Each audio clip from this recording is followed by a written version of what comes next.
Bonjour, Mesdames, Messieurs.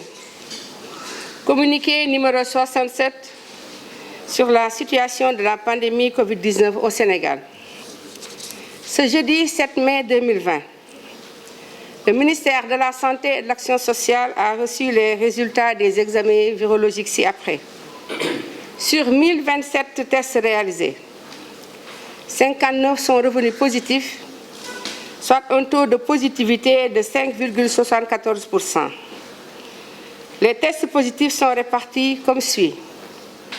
51 contacts suivis par nos services, 8 cas issus de la transmission communautaire répartis entre Pikine 1, Parcelles Assainies 2, Grand Yoff 1, Mariste 1, Rufisque 1, Yeumbeul 1 et Touba 1. 69 patients hospitalisés ont été contrôlés négatifs et déclarés guéris. 6 cas graves sont pris en charge dans les services de réanimation de l'hôpital de Fann et de l'hôpital principal.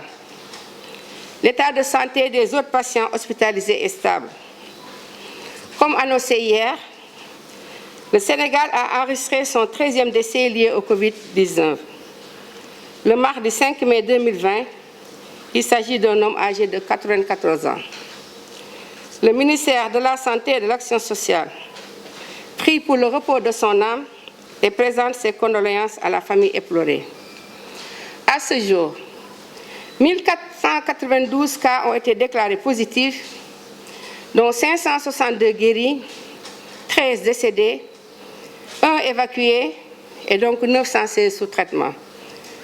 La prise en charge extra-hospitalière a commencé et concerne toute personne testée positive au Covid-19, âgée de moins de 50 ans, ne souffrant d'aucune autre maladie chronique et ne présentant aucun signe de suspicion de la maladie à coronavirus.